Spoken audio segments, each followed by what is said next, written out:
Hi everyone and welcome back.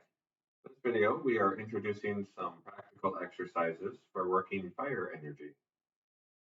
Finally, the Yes, practical side. yes, finally. I know some of you were probably hoping that they would be in the breakdowns that we did, but the breakdowns, there's so much energy, or there's so much information, I couldn't add these on without it going on for an hour and a half. At least, yeah. At least.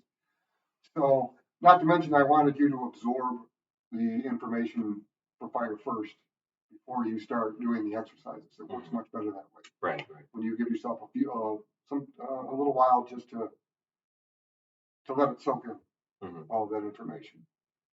You have done many of these, if not all of them. Yes, so I'll be probably asking you questions about them so they get a perspective of somebody who is going through them. Right, okay. Yeah. All right, sure. So practical exercises. It's as simple as that is. You're going to learn how to feel fire energy in all of its forms. Okay? That's what you need to do. Right. Yeah. Getting the information, understanding it is great. Nothing wrong with that at all. Mm-hmm. Problem is that that's where most places stop. And then they give it to you and then they're like, okay, go ahead. Have fun. You're good to go. Right. And let's just talk about astrology real quick for that. When you get into astrology classes, the exercises that you get there are not for feeling sign energy or any planetary house energy, nothing. Theirs is, these are attributes. If this is this and this, and they're together, this is what you can get. It's great for doing a simple chart reading.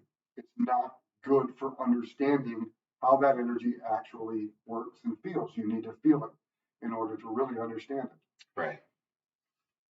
These exercises you can do in correlation with the fundamentals. I would suggest you start doing the fundamentals before you do these. Absolutely. It will go much better and it will be much easier for you. Okay. So first is you want to observe things around you which are hot and dry. Right. Two-dimensional powers associated with fire. Compare the hot and dryness of fire to the sun. That's the first one. Mm-hmm. Okay, go out in the sun and feel it. Okay, if you're starting this in the winter, it's going to be a little more difficult. However, you can get closer to a light bulb, you can use a sun lamp, you can go to a tanner. It's kind of cheating, but you can still do it because the energy is still hot and dry. Okay. Do you want to try and compare the properties of fire and its various combinations with other elements? Water, taking a bath. The water itself, because it's a liquid, is water. The energy is going to be moist and hot, which is air. Mm-hmm. When you get out, you dry off, you get that hot, dry feeling. You start sweating. Right. That's the fire energy of it. So you want to concentrate on all of those things when you're in the bath and try to differentiate which is which. Mm-hmm. Because moist and hot is not hot and dry. It's not fire, it's air. The better you can separate, the better of an understanding you're going to have of each particular element. And of course, again, three-dimensionally, because solid, liquid, gas, and organism. Mm-hmm. Okay, you have water being a liquid. So at the same time, you can start understanding the separation of the elements in that way also. So you can use fire energy to transform ice, earth energy, for it is dry and cold, into water, cold and moist, by using moist and hot. Okay, and this is when we start the cycles. Mm-hmm. Okay, and you start understanding how the cycles actually work. Right. You can look at a campfire. Okay. Campfires are a little different because the elements are interplay is different.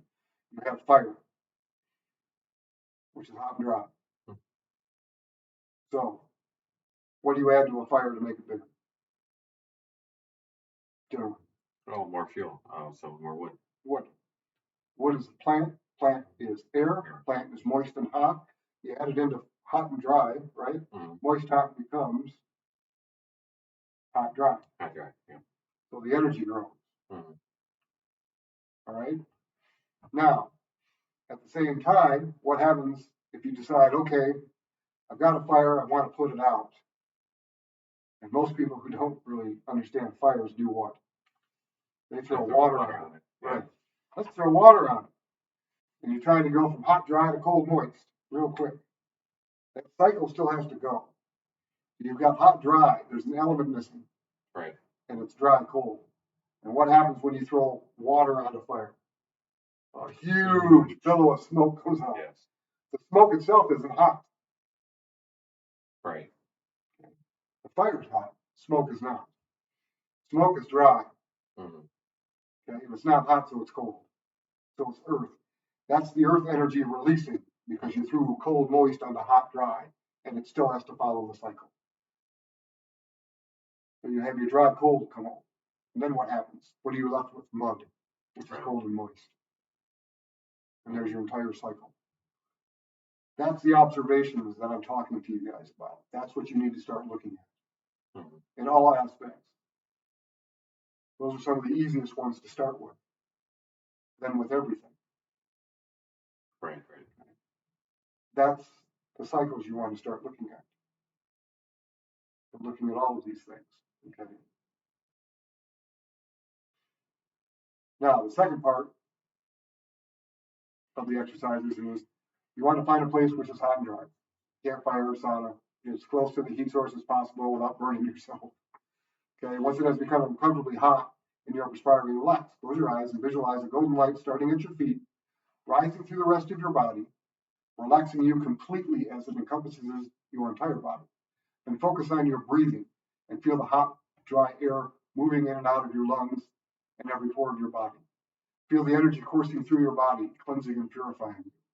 As you exhale, feel it leave you while taking the body's toxins and pains with it. Repeat the pore breathing until you have mastered it. You can also do this in the bath. Okay, with the same cycle that we talked about earlier. Okay. The only problem is when you're pore breathing and you're using water, be careful because you can get the drowning sensation, and it can affect you in a really bad way. So first, do the sauna thing when you're not actually in the water. Right. Perspiration is okay, but you don't want to do that. But this is a cleansing exercise, okay? Because fire is purifying. It is the purification of element that is used. Right, yeah. Is fire. Even when you're using salt, which is earth, they always set it on fire when they're doing the purification in churches and in ceremonies, and that's why. Okay, now do not spend more than 10 minutes doing the exercise at a time, ever, on any of them, and that includes the fundamentals. Okay, do not try it more than 3 times in a day, a particular one. Generally, you'll end up getting a headache, and it will do you absolutely no good to continue to try. Okay. Now, on completion, drink 1 to 2 8 ounces of water to replenish yourself, because the fire will deplete you of your water, and you will dehydrate. And initially practice the exercise for an entire week at different locations and times if possible. Document them. Always document them. Get a notebook. Fire exercises, document them. Get a notebook. Fundamentals, document them. Always. Okay. The next one that you're going to do. You're going to spend up to 3 minutes a day imagining that you are the element fire. Okay. Feel the heat and your ability to transmit the heat. Feel the dryness, and as a result, perhaps stop sweating if you're in a situation where you are sweating. Know what fire feels like and what it is. And again, practice the exercise for an entire week. Okay. That's exercise number 3. Now, that's a fun one. Yes. Okay. Feedback on that. That is a very fun one. Okay. What? Give me some. So the best experience that I can relate to that was a few weeks ago. It was excessively hot here and humid here in Michigan. Yes. Yeah, I didn't think you meant the here. You know the days that I was talking about. Yes, yes. 90. It was in the 90s. It was in the 90s. Humidity was 93%, near 100%. Yes. It was terrible outside. Yes. Absolutely terrible. Yes, you stuck to your clothes. Yeah, I remember. So one of the favorite things that I did was, aside from running through the chakra exercises, right, was actually working this very exercise. Yes, and walking out into the sun, standing in the sun, with it being so hot, facing south, obviously for fire. Yes. And letting the elemental energy of fire flow through me, the hot and the dry. And as that progressed through my body, feeling this energy wave push out of my body. And it stopped the sweat. It made me completely comfortable. I could still feel the moisture in the air touching my skin, but it wasn't resting on my skin. Right. It was evaporating. Yeah. Good. Okay, good. No, that feedback is excellent. It is. I do these exercises, but I have no idea how. I've been doing them for so long. I don't know if that's how. I don't remember what it was like in the beginning. Right. Yeah. It's difficult for me to go back there sometimes. Right. It's nice to have somebody that's going through them now, which is good. Okay. And again, practice it for a week. But these are exercises you can continually do. Oh yeah. The week is that's the basic. Do it for a week at least. Okay. Now the next one. Randomly pop them in, and get them done. Number 4 is take a moment, and again, imagine yourself as fire. Bring the feelings you had in the last exercise into your awareness. Hold your hand 9 to 12 inches apart, with each palm facing each other. Visualize between your hands a bottle or cylinder. Exhale and imagine all of your fire energy breathing out into that container. Okay. So this is essentially how you're going to look. Okay. While you're doing it. Okay. Breathing in and out 3 to 5 times should fill it. Once filled, simply observe it for a short time, and then in 3 breaths, inhale it back into yourself and return to full consciousness. Do that for a week. It's allowing you and teaching you how to manipulate it outward and then bring it back in. Interesting. But yes, that's exactly it. It allows you to learn how to control it and direct it. Yes. Which is another. Yes. Because after you do the cylinder, you're going to get to a point where you're just going to have your 2 hands. And you're going to create it between the 2. Like an arc going back and forth. And then you're going to slowly move your hands apart until you don't feel the pressure any longer. Okay. And the more you do that, the further apart you will get. Right. Okay.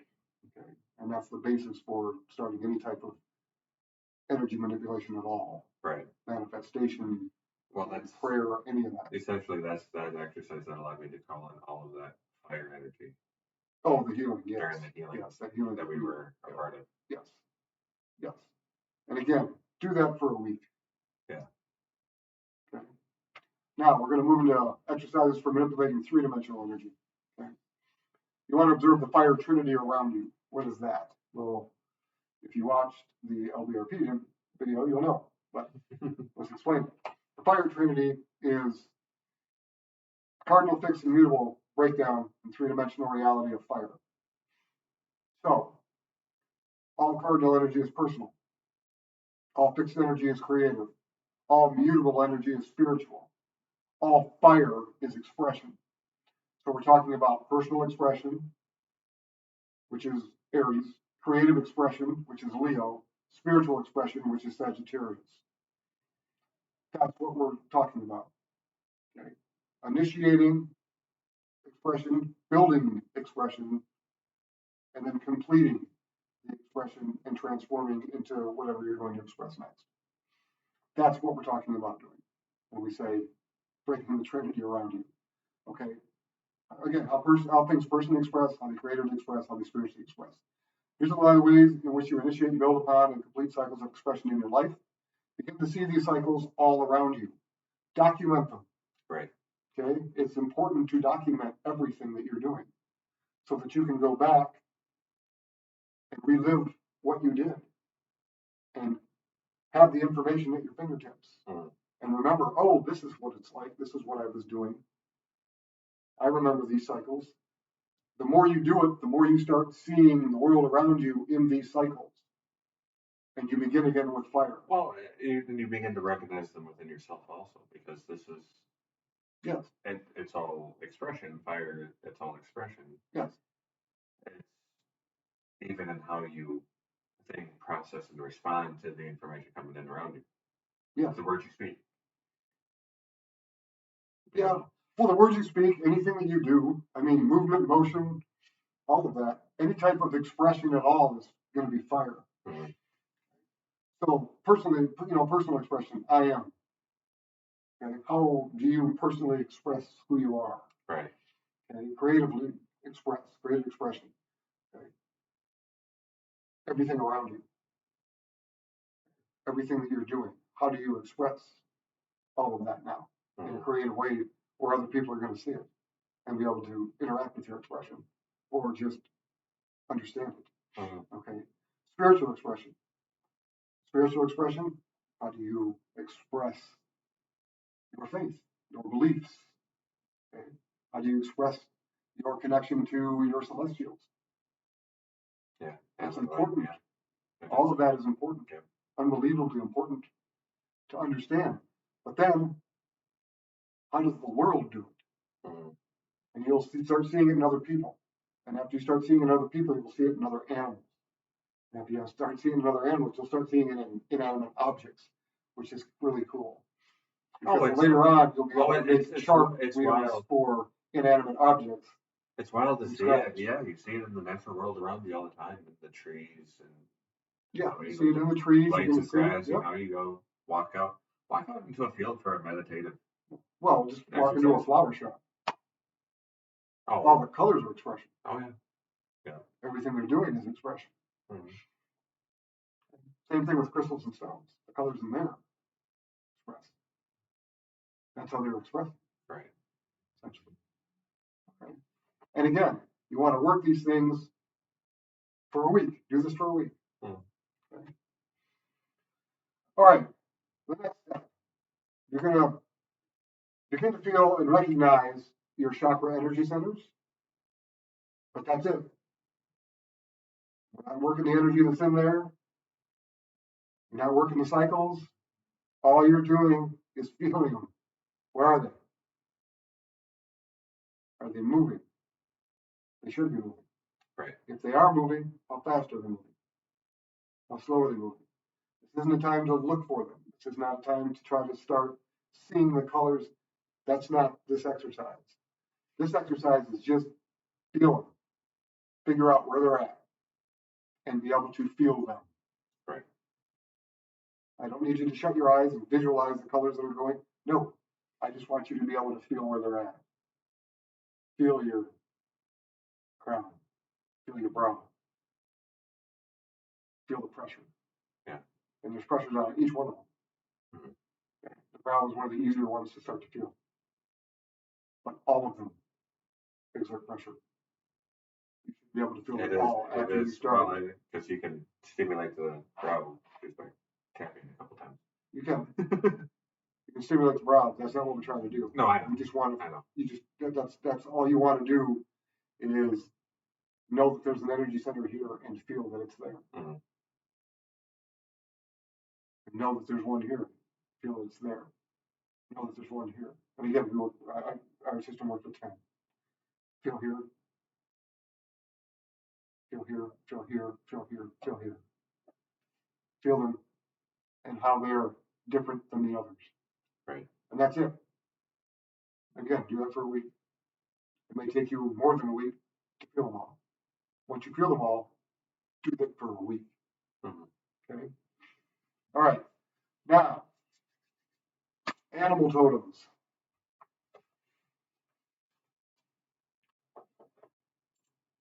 It's time to start studying animal totem energy. It is. Yeah. Okay. It is not time to start doing animal totem exercises for all of your chakras. It's not time to do them for your personal self. It's not time to do them for dreams. It's time to understand what they are. What is one? Okay. How do you read animal signs? Okay. My experience comes from working with Ted Andrews before he passed away. He wrote Animal Speak, and he wrote Animal Lives. And I worked with him, so a lot of my stuff comes from following his programs. Okay, so you want to experience nature firsthand. You want to examine wildlife endemic to your environment. What is around you? Especially if you have pets. It's really great when you even have pets because they're always around you. All right. But even if you don't, there are animals around. Oh, yeah. Yeah, absolutely. Everywhere. Even ones you don't like. Take a walk outside. And when I talk about animals, I'm going to break it down because most people don't realize what animals consist of. You have mammals, which are considered fire. All birds are considered air. All cold-blooded animals are considered water. And all insects are considered earth. So we're talking insects too. Sorry for you people that don't like bugs, because it's 1/4 of the energy that you need to study. Right. Are insects. Okay. You want to orient yourself to your landscape, the landscapes that are around you, because that's where the animals live. That's their environment. That's what they need to survive. Okay. And that's what they use. Pay close attention to the physical signs of nature. Okay. Pay attention to what stands out most strongly to you. Okay. And this doesn't have to be agreed upon with everybody. Some things are going to stand out stronger to you than me. Right. In an environment. And that's just because our energy is different. Okay. Pay attention to the colors that you see. Pay attention to the number of groupings. Okay. Pay attention to the direction in which the animals appear when you see them. Are they coming which directions? Which elemental direction are these coming in from? They all give you signs. Okay. Pay attention to the activities they're involved with. Okay. Sit down, close your eyes, breathe, meditate, and ask nature for signs. Okay. Now, when working with the landscapes, what are the characteristics and qualities of the animal totem? Is it migratory? What is its natural habitat, and what does that indicate? What is the symbolic nature of the habitat you encounter with the totems? What is the climate condition in which it appears? Where does it usually season?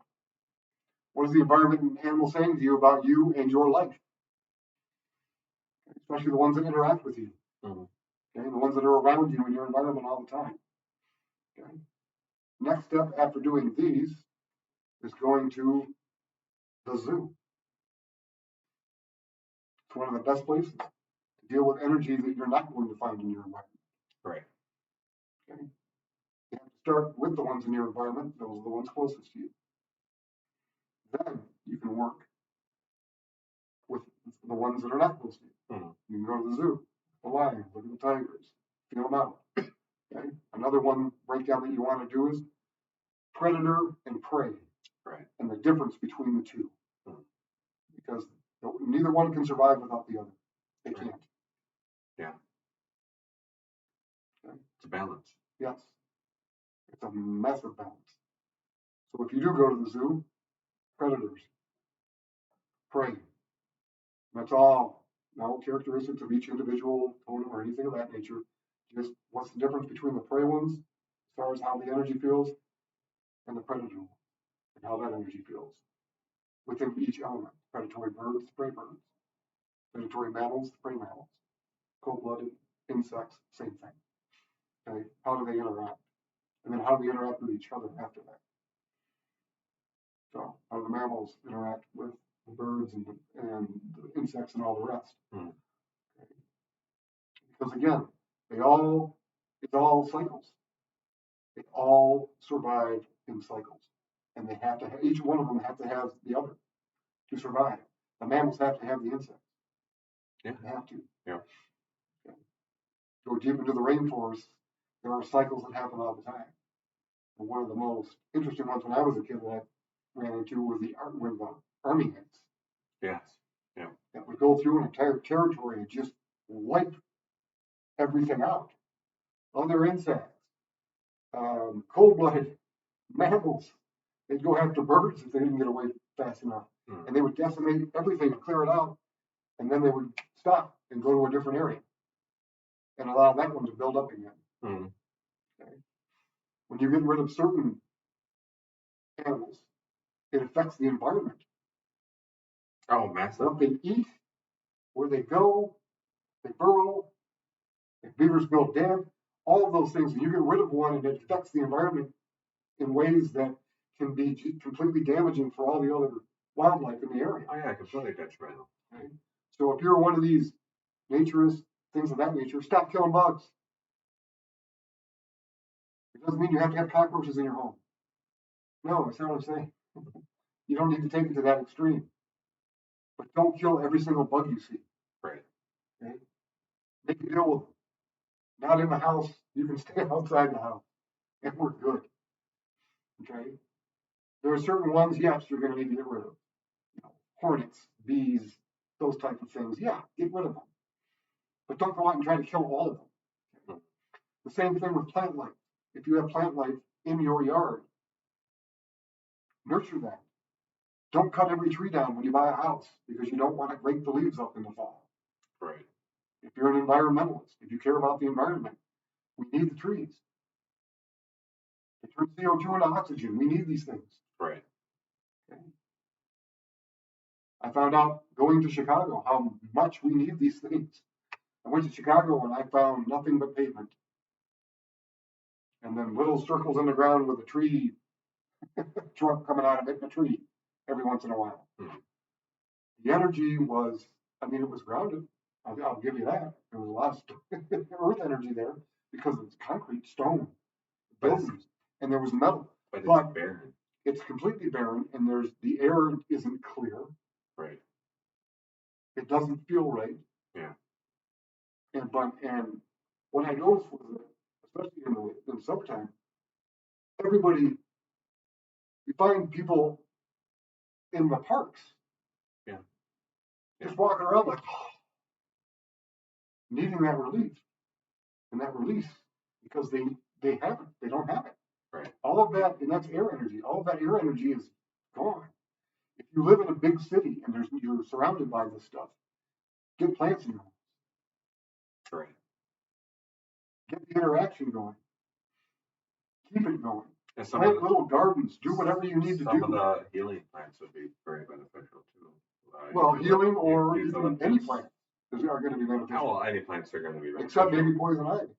But eucalyptus will be very helpful. Eucalyptus, but again, you also want ones that are indigenous to the area. Right. Yeah. Okay? Bushes that are indigenous to your area. I mean, it's nice to have ones that aren't, but you want ones that are because they are indigenous to the area, and that's the energy the area wants. Right. And the location needs. Okay. Now, as far as herbs and herb gardens go for it, man. Anything you want. Whatever turns you on. Grow them. Eat them. Okay? Right. Get them out in the open. Allow the bugs to come in. Same thing. It's an ecosystem. All of it needs the others to survive. So if you're a true environmentalist, that's what you want. And you want to nurture it, and you want it to grow. And you want to see animals. And you want to see these things. And you need to interact with them. Because otherwise you have a dead ecosystem. And then your elemental energy is diluted. And in some cases almost non-existent. Or the balance is so off that when you walk in, it feels nasty. Right. Like when you go into a big city. You get a lot of earth energy, and there's metal everywhere, so you get a lot of the water energy. But everything else, not so much, except people. Right. And then that's only one type of animal energy. You need others. Right. Pets are great. Pets are fun. Pets are wonderful. As long as you take care of them. Right. Again, you don't want to just go and get pets and let them run loose. That's not what I'm saying. In the city, that doesn't do anybody any good whatsoever. There has to be a balance. Again, it's a very delicate balance. Yes. But this is the first part of working fire energy. Mhm. And animals are unbelievably important in this. Unbelievably important in this. Okay. The next part, we're going to go over chakras, the colors of the chakra, everything that they mean, the attributes, how to work them, mixing them. Okay. We're going to talk about the aura, the auric fields, how those work. And you're going to understand again with the environment and what we're talking about here and the ecosystem affects the aura. Mhm. You're not going to be able to use your aura really well in a large city that's completely unbalanced. You have to have a balance for yours for them to work correctly. Right, right. Otherwise, your aura is out of balance. And that's not a good thing either. Mhm. All right. So that ends this particular program and these exercises. Remember, document. Most important part of this whole thing is documentation. Right. So you can go back and review what happened when you did the exercises, how they went, how they're progressing, how you're progressing. Right, yeah. Track your progress and track, Mhm. Yes. Just try. Yeah. Yeah. Right. Right. Just track it. I just lost the okay. thought, so. It's not a problem. It happens all the time.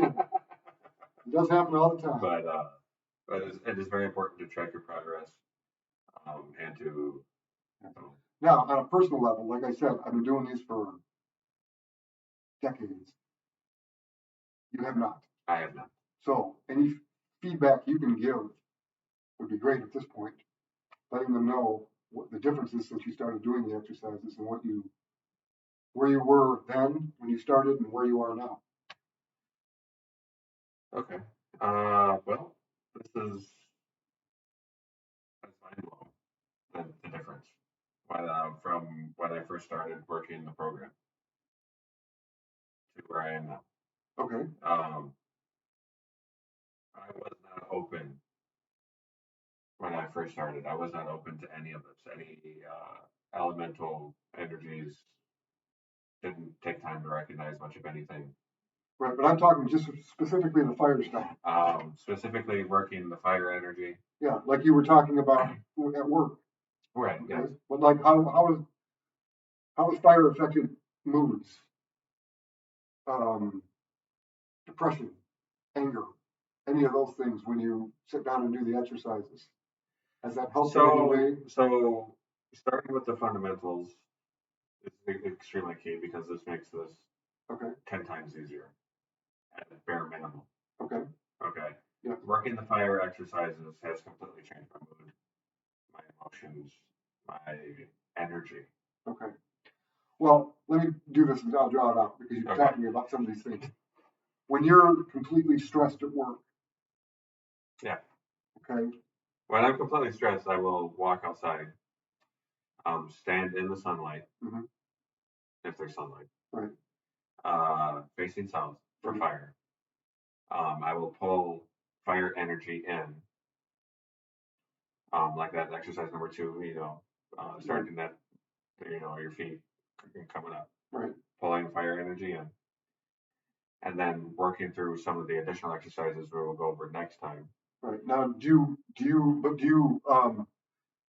you essentially shoot the fire through every single chakra when you go outside and do it? I do. Right. I do. I use it to awaken my body. I actually have it pull up through it. I don't do it slow enough to notice every single individual cell, but I have it flow through my entire body to awaken my body first. Okay. And then I bring it back down and focus on each chakra to fire each chakra up, get it activated and flowing. Okay. So essentially you're using it to penetrate. Yes. And fire is penetration. Yeah. So you're using the fire to penetrate your cells, everything in your body, all the chakras, and essentially purify it. To purify and revitalize. Revitalize the energy that I need to keep going. Okay. And then how is your mood when you're done? Oh, completely different. Okay. And there's a complete release. Do you feel relief? Much more peaceful. Okay. It's released pain for me. There's days, Yes. because we work together. Yeah. There's days that I'm on my feet the entire day. Yes. Walking around, bending over. Yep.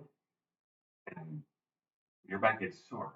Yes. Really sore after a while of that. As you got 8 or 10 hour day. Right. Just standing and bending over, walking around. You get sore. Right. So I will go out and I'll do that very same exercise, and it releases the pain. Just like that, and I'm able to go for another 2 hours. Okay. I'm able to go for another, Right. 3 hours. Right. But you do keep yourself hydrated. I do, yes. Yeah. Okay. Because you drink bottles of water all day long too. Oh yeah, So. yeah. Have you noticed an increase since you started doing that? Okay. Yes, yeah, Okay. yeah. And if you don't, is that when you can start getting the headaches and stuff? That's when I start. Yeah, well, I start noticing severe physiological effects. So headaches, Right. extreme, Your muscles start to extreme straighten. thirst. My muscles tense up. Okay. Yeah, very important. Drink water when you're working this energy. That's why I wanted the feedback from you. Yeah. Okay. Yeah. So that's what you can look forward to. Okay. And that's not coming from me. That's coming from somebody who's actually started and is working the program. Yes. Right now. Yeah. Okay.